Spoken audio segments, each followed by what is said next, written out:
नमस्कार दोस्तों, मैं सुनील अमृत, संसार अकेडमी यूट्यूब चैनल पर आप सभी का स्वागत करता हूं। यूपीएसआई 2025 को ध्यान में रखते हुए T20 सीरीज स्टार्ट की गई है और ये सेट नंबर 10 है आपका। इससे पहले हम लोग 9 इसमें सेट या 9 क्लासें कंप्लीट कर चुके हैं। मूल विधि देख रहे हैं, तो डेली हम लोग जो है 20 क्वेश्चन देखते हैं। तो चलिए आज देखते हैं कि आज कौन-कौन से क्वेश्चन आपके दिए गए हैं। यदि आप लोगों ने हमारा यूट्यूब चैनल जो है सब्सक्राइब नहीं किया है, आप पहली बार चैनल पर आए हैं, तो प्लीज़ हमारे यूट्यूब चैनल को सब्सक्राइब अवश्य कर लें और वीडियो को लाइक तथा शेयर भी ज़रूर कर दिया करो भाई। चलिए सबसे पहला क्वेश्चन देखेंगे बीएसएनएल सॉरी बीएनएसएस बीएनएसएस का कौन सा अध्याय अपील से संबंधित है? बीएनएसएस का कौन सा अध्याय जो आपका 2023 में लागू किया गया बीएनएसएस बीएनएसएस 2023 जो है, इसका कौन सा अध्याय है जो अपील से संबंधित है? देखिए इसमें एक अध्याय दिया गया है, अध्याय नंबर 31। अध्याय नंबर 31 जो है ये अपील से संबंधित है और इसमें आपकी धाराएं दी गई हैं कहाँ से कहाँ तक। इसमें धारा है आपकी 413 से लेकर 435 तक। 413 से 435 की जो धाराएं हैं सारी ये अपील से संबंधित है भाई, ठीक है। तो ये 413 से लेकर 435 तक जो अपील दी गई है, धाराएं दी गई हैं बीएनएसएस 2023 की, अध्याय नंबर कौन सा? अध्याय नंबर 31 में ये 413 से लेकर 435 तक सारी अपील से संबंधित धाराएं हैं। चलिए क्वेश्चन नंबर 2 देखेंगे। क्वेश्चन नंबर 2 जो है अध्याय 4 बी, अध्याय 4 बी में क्या कहा गया है? इसमें कहा गया है भाई राष्ट्रीय व्याघ्र यानी कि राष्ट्रीय बाघ संरक्षण प्राधिकरण अंत है स्थापित किया गया। राष्ट्रीय बाघ संरक्षण अंत है ये, या राष्ट्रीय बाघ संरक्षण अधिनियम जो आया था वो 2006 में आया था। कब आया? 2006 में आया। तो 2006 में इसको अंत स्थापित कर दिया गया। तो आंसर आ जाएगा कौन सा? डी। अगला क्वेश्चन लागू करेंगे। अगला क्वेश्चन देखेंगे वन्य जीव संरक्षण अधिनियम में कितनी धाराएं हैं? देखिए वन्य जीव संरक्षण अधिनियम आया था 1972 में। कब आया? 1972। तो 1972 में आया, 1972 में आया, ठीक है। क्वेश्चन नंबर तीसरा है ये आपका, ये क्वेश्चन नंबर 3 है और 1972 में ये एक्ट आया था। इसमें धाराओं की अगर हम बात करें तो कुल धाराएं कितनी हैं? देखो भाई धारा की अगर मैं बात करूं तो इसमें मैं आपको बता देता हूं इसमें धारा कितनी है। इसमें आपकी धारा के अलावा अध्याय कितने हैं, इसमें अध्याय कितने हैं और इसमें अनुसूची कितनी है, अनुसूची कितनी है। तो तीनों के बारे में बात कर लेते हैं। धारा तो मिलेगी आपको इसमें कितनी? 66 धारा तो है कुल 66। तो आंसर तो सही हो जाएगा आपका कौन सा? डी। इस क्वेश्चन का आंसर हो जाएगा भाई आपका डी। इसके अलावा अध्याय कितने हैं? तो अध्याय मैंने आपको बताए थे इसमें पीछे भी एक बार कि 7 इसमें अध्याय दिए गए हैं। अनुसूची कितनी दी गई? 6। 6 अनुसूची हैं, 7 अध्याय हैं और 66 इसमें धाराएं दी गई हैं। चलिए क्वेश्चन नंबर 4 देखेंगे। भारतीय न्याय संहिता 2023 में कितने प्रकार के दंड का उल्लेख किया गया है? बहुत बढ़िया क्वेश्चन है। भारतीय न्याय दंड संहिता जो है, क्वेश्चन नंबर 4 रहेगा ये। इसमें कितने प्रकार के दंड का उल्लेख किया गया है भारतीय न्याय संहिता में? तो भारतीय न्याय संहिता में देखो भाई कितने प्रकार का कितने प्रकार के दंड का उल्लेख किया गया? इसमें आपके 6 प्रकार के दंड का उल्लेख किया गया। कौन सी धारा में? धारा नंबर 4 में। धारा नंबर 4 में 6 प्रकार के दंड का उल्लेख किया गया। कौन कौन से आप देख सकते हैं। नंबर 1 पर आप लिखना चाहो तो लिख सकते हैं भाई। नंबर 1 पर दिया गया है मृत्युदंड, मृत्युदंड दिया गया है। एक तो इस दंड का उल्लेख किया गया। दूसरा है आजीवन कारावास। नंबर 2 आजीवन, आजीवन बोल भी रहा हूं, लिख भी सकते हैं भाई, ठीक है। आजीवन कारावास, आजीवन कारावास। तीसरी क्या है? तीसरा इसमें दंड क्या दिया गया? तीसरा दंड दिया गया है आपको कठोर या सादा कारावास, ठीक है। नंबर 3 पर कठोर या सादा कारावास, कठोर या सादा कारावास का उल्लेख किया गया। इसके अलावा और क्या है नंबर 4 पर? नंबर 4 पर आएगा संपत्ति जब्ती, संपत्ति जब्त करना, संपत्ति जब्त या संपत्ति जब्ती का दंड दिया जाएगा।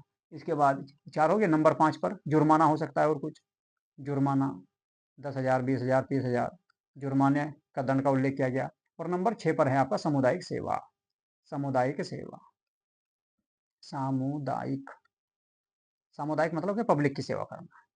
सामुदायिक सेवा करना। जैसे मान लो जो है ना, किसी व्यक्ति ने कोई सामान्य जो है उल्लंघन किया, किसी नियम का कानून कर दे किसी नियम का उल्लंघन कर दिया, तो उसे क्या करेंगे, मान लो कोई टीचर है, ठीक है, तो उसे कह देंगे भाई आपको जो है ना उस क्षेत्र में जाकर, या डीएम है कोई, ठीक है, डीएम है, ठीक है, तो उसको न्यायाधीश आपका सजा दे सकता है कि आपको उस वृद्धाश्रम में जाकर 2 माह या 3 माह या 1 दिन या 10 दिन या 20 दिन के लिए आपका लोगों की सेवा करनी है, तो उसको कहा जाएगा सामुदायिक सेवा।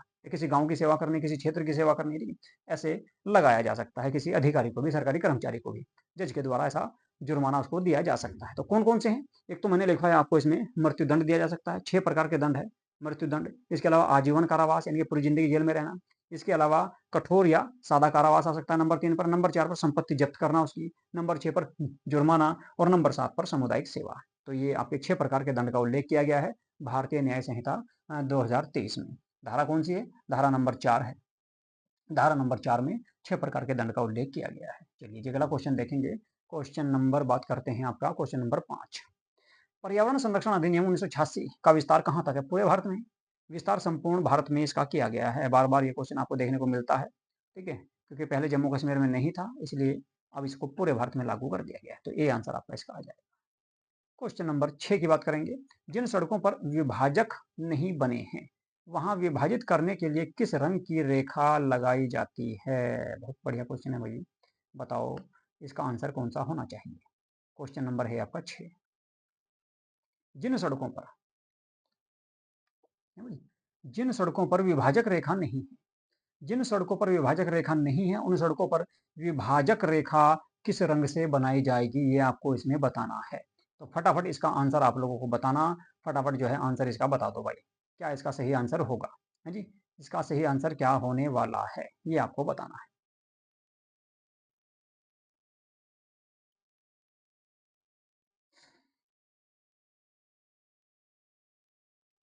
चलिए भाई, इसका जो सही आंसर होगा, देखिए वो आपकी विभाजक रेखा बनाई जाएगी सफेद रंग की।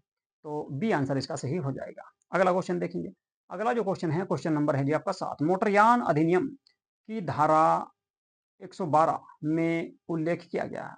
तो धारा 112 में भाई गति का उल्लेख किया गया, गति सीमा कि कितनी लिमिट तक जो है आपको मोटर को या वाहन को भगाना है, तो गति सीमा का उल्लेख इसमें किया गया है। तो डी आंसर हो जाएगा। अगला क्वेश्चन देखेंगे। क्वेश्चन नंबर बात करें तो 8। मोटरयान अधिनियम 1988 का विस्तार कहाँ तक है? फिर वही क्वेश्चन आ गया है। इसका सभी राज्यों में भाई, एक तो ये भी सही रहेगा, या संपूर्ण भारत में, ये भी सही हो जाएगा। सभी राज्यों पर, सभी राज्यों में इसलिए नहीं आपका सही होगा क्योंकि इसमें यूटी नहीं आ रहे फिर, ठीक है। सभी केंद्र शासित प्रदेश अलग अलग दे रखे दोनों, क्योंकि दोनों सही हो जाएंगे, लेकिन सी सही हो जाएगा सबसे ज्यादा। तो पूरे भारत में विस्तार है इसका। अगला क्वेश्चन देखते हैं। क्वेश्चन नंबर आपका 9। धारा पूछ रहा है इसमें भाई, SC ST की धारा है जी, ये आपको एग्जाम में जरूर देखने को मिलेगी एक क्वेश्चन यहाँ से। तो क्वेश्चन नंबर कौन सा रहेगा? 9। अनुसूचित जाति और अनुसूचित जनजाति अधिनियम 1989 के तहत परिभाषाएं संबंधी प्रावधान कौन से एक्ट में किया गया है? तो देखिए कौन सी धारा में किया गया है, सेक्शन में। तो धारा 2 में, धारा 2 में जो है परिभाषाओं का उल्लेख किया गया है, जबकि धारा 4 में कर्तव्यों का उल्लेख किया गया और धारा 5 में दंड का उल्लेख किया गया है। देखो धारा 3 में क्या है, देखो धारा 2 में तो आपको परिभाषाओं का उल्लेख किया गया, धारा 3 में क्या किया गया, धारा 3 में क्या गया, अत्याचार के अपराधों का दंड, अत्याचार जो ना अत्याचार कैसे होंगे, अत्याचार को देख कर रही है। इसके अलावा धारा 4, धारा 4 की बात करें, इसमें कर्तव्यों का पालन किया गया, इसमें दंड का है, इसमें दंड का है, इसमें कर्तव्य क्या होंगे, कर्तव्यों का पालन किया गया है। और धारा 5 की अगर मैं बात करूं तो इसमें भी आपका दंड से संबंधित है, ये भी आपका दंड का प्रावधान इसमें भी किया गया है। इसमें आपका क्या है, अत्याचार के अपराधों के लिए दंड किया जाएगा। इसमें आपका वो है आपका कि भाई अपने कर्तव्य की अपेक्षा अगर कोई व्यक्ति कर रहा है, ठीक है, उपेक्षा कर रहा, तो उसके लिए धारा 5 में दंडों का प्रावधान किया गया सरकारी कर्मचारियों के लिए, जो सरकारी कर्मचारी SC ST एक्ट को लागू नहीं करते या उनको नियम में नहीं लाते, उनके लिए दंड का प्रावधान है इसमें धारा 5 में। धारा 3 में अपराधी के लिए है, धारा 5 में आपका लोक सेवक के लिए है। चलिए जी क्वेश्चन नंबर 10 देखेंगे। क्वेश्चन नंबर 10 जो है आपका किशोर न्याय से संबंधित है। किशोर न्याय अधिनियम जो आया कब आया? 2015 में आया था। तो इसकी कौन सी धारा दत्तक ग्रहण को परिभाषित करती है, बच्चा गोद लेने को परिभाषित करेगी? धारा 2 की खंड 2, धारा 2 खंड 2 इसको परिभाषित करती है, बच्चा गोद लेने को। अगला क्वेश्चन देखेंगे। क्वेश्चन नंबर 11 की बात करेंगे। क्वेश्चन नंबर 11 जो है घरेलू हिंसा से संबंधित है। घरेलू हिंसा से महिला संरक्षण अधिनियम कब आया? तो 2005 में आया था। एक मिनट भैया, पेन लेना भूल गए थे, लो जी। तो ये भैया आया था कब? 2005 में, सॉरी 2015 में। 2015 में आया, लेकिन इसकी धारा बूझ रहा है, इसकी धारा बूझ रहा है, ठीक। तो धारा, कुल धारा कितनी है इसमें? आपको पहले भी बताया था मैंने, धारा 37 है इसमें टोटल। अध्याय कितने हैं? 5। तो अध्याय हो जाएंगे 5, धारा हो जाएगी 37। तो आंसर हो जाएगा बी।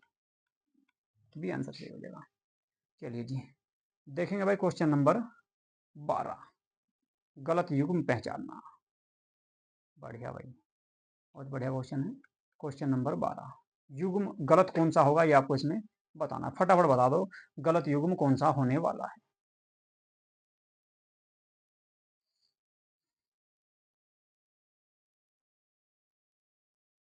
तो भाई कोई आंसर बतावे क्या?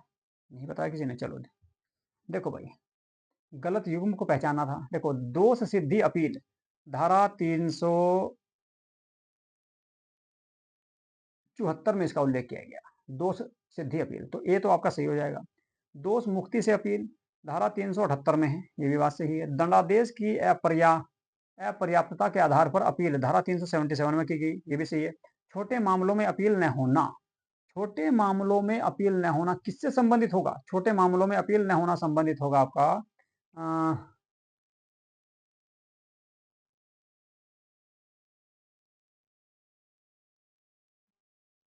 कौन सी धारा है? धारा 372 तो नहीं है, तो ये तो आपका गलत हो जाएगा। तो आंसर यही हो जाएगा भाई, गलत पूछ रहा है। छोटे मामलों में अपील न होना, छोटे मामलों में अपील न होना के लिए कोई धारा है ही नहीं। छोटे मामलों के लिए भी अपील होती है, ठीक है, तो अपील तो सब में हो सकती है। तो इसका आंसर जो है ये गलत हो जाएगा भाई। चलो जी, क्वेश्चन नंबर देखते हैं भाई 13। क्वेश्चन नंबर 13 है आपका, सिविल बल के प्रयोग द्वारा जमाव को तितर बितर करने का उपबंध, भारतीय दंड संहिता जो आपकी 1973 वाली है, उसमें किस धारा में उसका उल्लेख किया गया है? भारतीय दंड संहिता 1973 कि कौन सी धारा में भीड़ को तितर बितर करने का उल्लेख किया गया है, ये आपको बताना है। एक धारा है भाई, धारा 129 है। इसकी धारा 129 में इस बात का उल्लेख किया गया है, यदि कहीं पर भीड़ लगी हुई है तो उस भीड़ को हटाने के लिए, उस भीड़ को भगाने के लिए, तितर बितर करने के लिए आप बल का प्रयोग कर सकते हैं।